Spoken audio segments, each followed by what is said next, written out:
Nagumpisa sa isang maliit na gasoline station noong 2009, sinong mag-aakala na sa loob ng maikling panahon ay lalago ang Powerfill upang maging isa sa pangunahing fuel companies sa Pilipinas.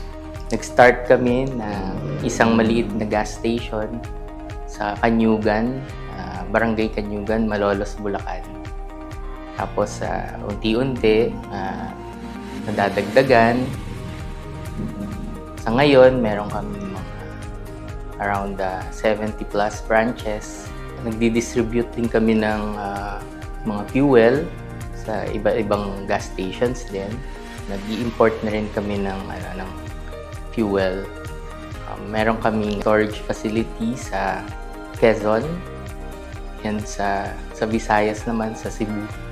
Bakit Powerfill? Ang gusto ko talaga before, power tapos full. Si Dechi naman power tsaka feel. So nag-toss coin kami. Yun na yung naging pangalan ng Powerfill. Ang totoo, hindi naganap ang lahat sa isang iglap lamang. Mahirap talaga mag-business. Yan ang katotohanan. Maraming hindi nagsasucceed. Unti-untiin mo lang. Kung ano lang yung kailangan muna, everyday, hanggang sa magugulat ka, okay na pala. As in other businesses, Powerfill held on to its primary strategy. Keep the price low. Yung target market kasi namin, yung mga PUVs, yung mga araw-araw nagbibiyahe, mga tricycles. So mas importante sa kanila yung mas murang product para mas malaki kita nila. Nag-i-import sila ng fuel products. Recently, nagtayo na rin ng company sa Singapore. Nag-hedge kami.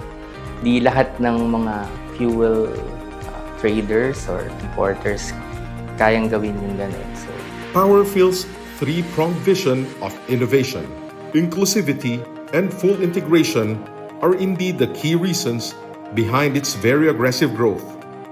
Powerfill is now one of the country's fastest-growing petroleum companies. Dati na kaka-attend ako ng yung Most Outstanding Bulacan Businessman Awards. Natutuwa ako pag nakikita ko yung mga na-award.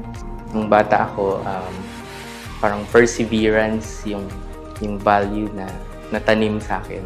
So, yun, tuloy-tuloy lang kahit may mga challenges. Huwag ka lang susuko. Tony Paulo Valenton defines power to be only efficient when there is speed, direction, and control involved. From Tony Paulo's story, we realize there is indeed more to being power-filled than to be powerful. As one who empowers by inspiring, we honor our man of the hour, Tony Paulo Valenton, as Bulacan's most outstanding businessman for 2025 in the field of petroleum trading.